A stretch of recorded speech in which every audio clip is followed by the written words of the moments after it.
Hey everyone, and welcome back to The Explainer.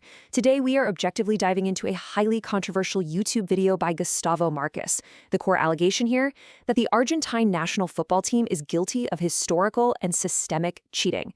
It's a totally fascinating look at how sports history, fan grievances, and conspiracy narratives can literally blend together. We're going to break down these arguments, analyze the evidence presented, and lay it all out for you. Now, as always, we aren't taking sides here. Our goal is just to map out the anatomy of this argument so you can understand exactly what's being claimed. Okay, let's dive into this with an incredibly explosive quote right from the source. Marquez hits the viewer right out of the gate, establishing this tone of deep resentment. He argues that not only does Argentina play a dirty game, but they also completely lack basic sportsmanship. He alleges that during a recent awards ceremony, the team turned their backs and refused to even congratulate the winners. This really sets the stage for a sprawling, highly subjective dossier, where the creator attempts to prove that this behavior isn't just a one-off thing, but a deeply ingrained cultural issue. To make sense of this massive, nearly 50-year timeline of grievances, we're going to logically unpack it step by step. First, the dirtiest team. Next, a history of cheating from 1978 to 1990, followed by the alleged favoritism in 2022, and finally, the supposed 2026 Cup. All right, moving into part one, the dirtiest team and the history of cheating from 1978 to 1990. Here, the source claims this alleged behavior is deeply, deeply rooted in history. And this brilliantly illustrates the foundation of the creator's argument. The timeline starts in 1978, when Argentina hosted the World Cup. Marquez claims there was government collusion and that FIFA suspiciously changed match times to benefit Argentina, leading to a 6-0 win over Peru. The theory even cites a Disney Plus documentary where a former Peruvian player allegedly admitted 6 players were paid off. Then, we jump to 1986 with the infamous, unpunished, Hand of God goal by Diego Maradona against England, an event the video notes the Argentines proudly celebrate rather than condemn. The historical timeline really climaxes in 1990 with a highly specific event, the Agua Batizada, or holy water incident, against Brazil. So, according to the theory, Brazilian player Branco asked an Argentine massage therapist for water. The therapist supposedly swapped the bottles, giving Branco water laced with drugs. The creator underscores the severity of this by noting that years later, even Pelé questioned Maradona about it on live television. Let's jump ahead to Section 2, Favoritism in 2022.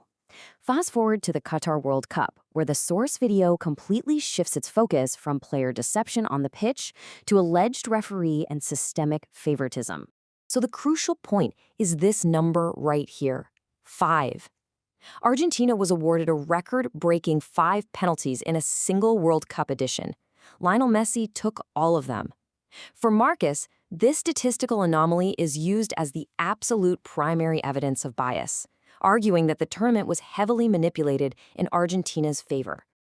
To back this up, the video points to a few specific unpunished fouls. The creator argues that Messi deliberately handled the ball to stop a Dutch play, but wasn't carded. It also claims the penalty committed by France's Dembele on Di Maria in the final was wildly exaggerated.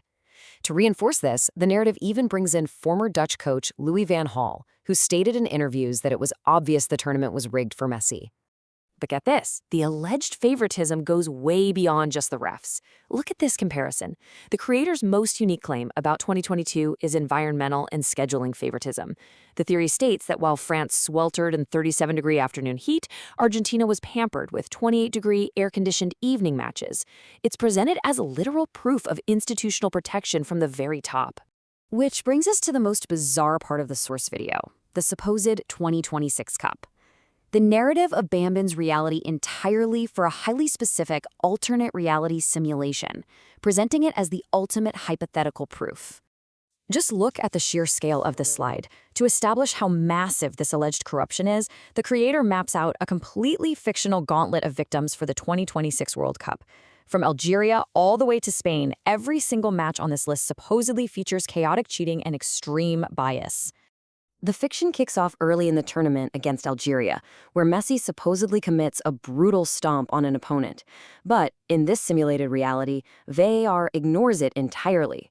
This fabricated scenario is used by the source to establish early on that Messi is protected by FIFA, claiming hypothetical commentators worldwide were just completely shocked by the leniency. Let's move to and see how this builds in the knockout stages. In a hypothetical match against Cape Verde, the creator gives us a step-by-step breakdown of the alleged cheating. First, Messi takes a quick free kick while the goalie is still setting the wall, which the ref allows. Then, a clear foul on Cape Verde is just completely ignored in stoppage time. To make this alternate reality actually feel grounded, the creator introduces this fabricated data visualization. Check out the supposed VAR calls per 100 fouls, 0 against Argentina, and almost 7 in their favor. The creator uses this to argue a statistical anomaly in referee protection during this simulated cup, making it look mathematically obvious. Things reach an absolute fever pitch in the hypothetical match against Egypt. The creator neutrally recounts a totally chaotic scene. A legitimate Egyptian goal is disallowed, unpunished fouls run rampant, including a stomp on Mohamed Salah, and it gets so bad that Egyptian player Zico allegedly leaves the field crying, calling the tournament manipulated. Oh, and the narrative also throws in claims of Argentine fan racism in the stands for good measure.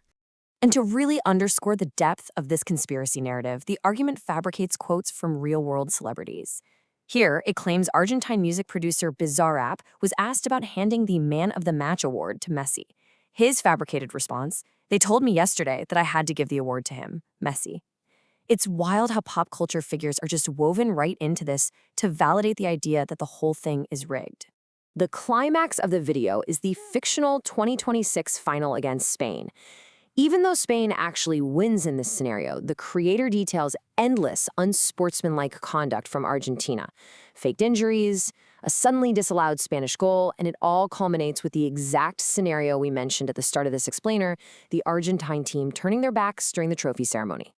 Now, what's really interesting about this slide is how the creator inserts real-world figures into this fictional 2026 narrative to validate their anger. Legends Zlatan Ibrahimovic is cast as a pundit and given this fabricated quote, "If I were there, I would have headbutted him and been sent off."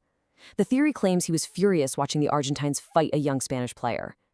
Bringing the whole shebang together, the creator wraps up with a highly subjective thesis.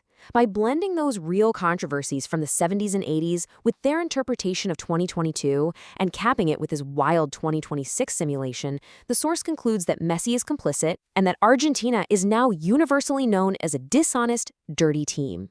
So we've unpacked the historical claims, the penalty stats, and a truly unique alternate reality simulation. But as we step back, we have to ask, do these claims actually expose a genuine history of favoritism, or are we simply looking at the ultimate manifestation of rival fan grievances spun into a massive conspiracy narrative? It's a fascinating look at how sports media is consumed today. Thanks for joining me on this explainer, and I'll leave you to ponder that final question. See you next time.